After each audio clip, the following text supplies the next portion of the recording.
नमस्कार दोस्तों, आपका स्वागत है मेरे यूट्यूब चैनल बुक स्टडी पर। और जैसा कि आपको पता है कि मैं किताबें पढ़ता हूँ और आप लोगों को समझाने का प्रयास करता हूँ कि इसमें क्या बातें हो रही हैं। तो दोस्तों, आज हम बात करने वाले हैं जीवन जीने की कला की बुक में आनंदित जीवन जिएं, इसके बारे में ओशो क्या बता रहे हैं। ज़रा हम इसे ध्यान से देखते हैं। मैं पढ़ता हूँ और आप ध्यान से सुने, सिर्फ इतने ही से क्लियर हो जाएगा। इस विधि को जीवन शैली बन जाने दो। यह कोई एक घंटा कर लेने की बात नहीं है। सतत इस भाव के साथ रहो, आनंद के भाव को विकसित करो। साधारणतः हम दुख के प्रति ज़्यादा सचेत होते हैं, पीड़ा की ओर हमारा ध्यान ज़्यादा जाता है। कुछ गलत हो जाए तो हमें उसका ज़्यादा पता चलता है।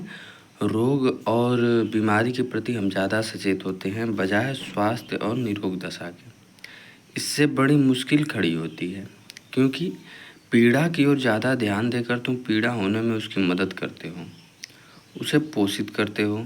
किसी भी चीज़ पर ध्यान देना उस चीज़ के लिए एक तरह का भोजन है। और जब तुम पीड़ा या दुख पर बहुत ज़्यादा ध्यान देते हो तो तुम्हारी पूरी दृष्टि उलझ जाती है। तुम्हें लगता है कि जीवन तो जीने योग्य ही नहीं है।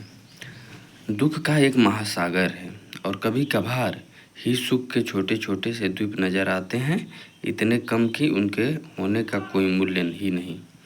जीवन में उनकी कोई गिनती ही नहीं। बस ऐसे ही हैं जैसे कोई गुलाब के झाड़ी के पास जाकर कांटे गिनने लगे और गिनने चलोगे तो बहुत कांटे पाओगे।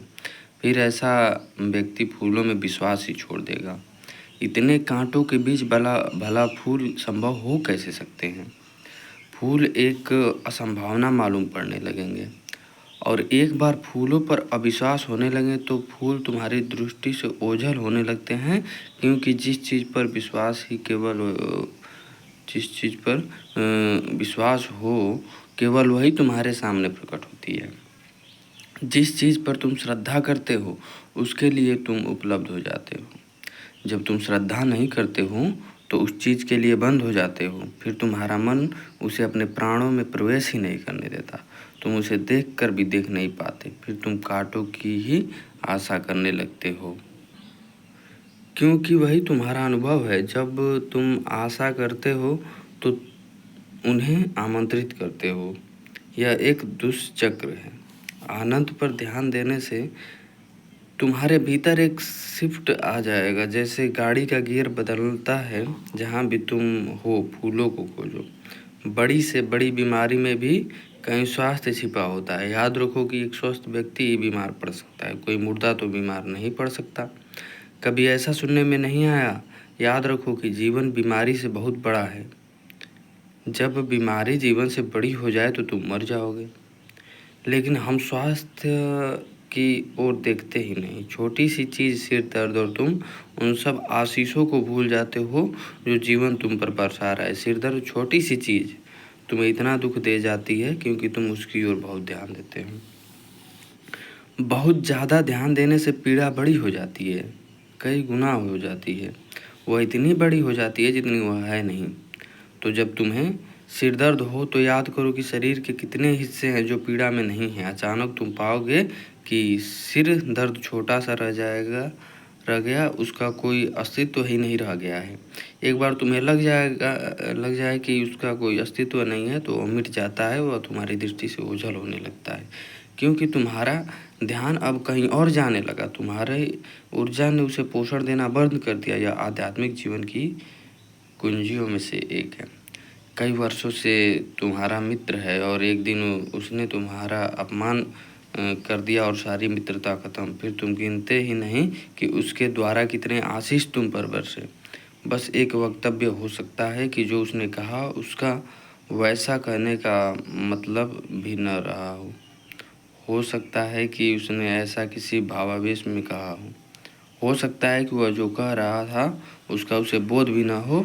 और हर किसी के जीवन में अंधेरे क्षण तो आते ही हैं, लेकिन तुम पूरा संबंध, पूरा प्रेम, पूरी मित्रता, सारे सुंदर क्षण भूल जाते हो। बस एक छोटी सी बात, हो सकता है उसने कोई बात भी न कही हो, बस ऐसे देख लिया कि तुम्हारी ओर से सब खत्म हो गया और वही सबसे महत्वपूर्ण चीज़ हो गई तुम्हारे लिए।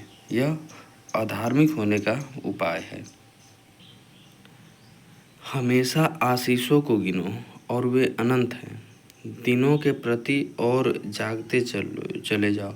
रातों की ओर कम से कम ध्यान दो और एक दिन तुम पाओगे कि दिन और रात एक दूसरे के शत्रु नहीं हैं, वो एक दूसरे में समायोजित होते हैं। दुख और सुख एक ही इकाई के हिस्से हैं। जब तुम देख लेते हो कि दुख भी सुख का ही आत्यंतिक हिस्सा है तो तुम्हें कोई शिकायत नहीं रह जाती। इसे ही मैं प्रार्थना कहता हूँ।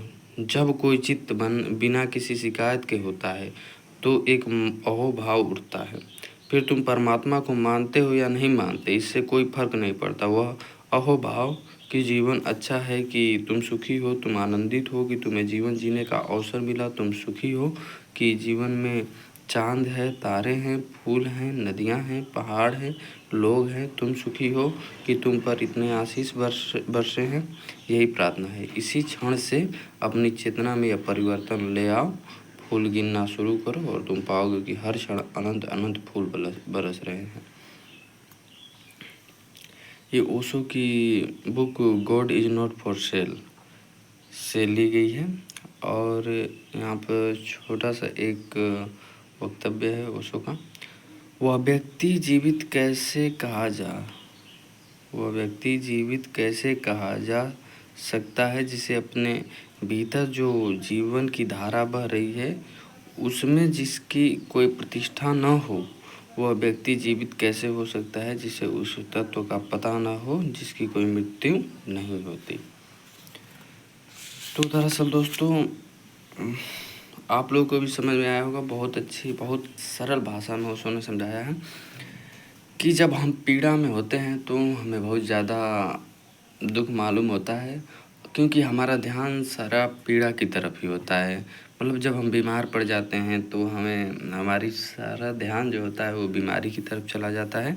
तो हमें लगता है कि अब जीवन कुछ है नहीं, यही है, दुख है, इसके सिवा कुछ पता नहीं। उन्होंने एक वो उदाहरण दिया है गुलाब का कि अगर हम कांटे गिनने चलें तो अनंत कांटे मिलेंगे और जब कांटे मिलेंगे तो हम भूल जाएंगे कि फूल भी होते हैं। तो हमें भूलना नहीं है और हमें ध्यान अपना उस ओर केंद्रित करता है जो पॉजिटिव एनर्जीज हों उस तरफ, क्योंकि हम जिस तरफ ध्यान देते हैं हमारी सारी ऊर्जा उस तरफ लग जाती है। तो नो थैंक यू दोस्तों, आप लोगों ने अब तक अगर सुना तो प्लीज़ चैनल को लाइक, सब्सक्राइब और वीडियो को लाइक एंड शेयर ज़रूर करें। थैंक यू दोस्तों, लव यू।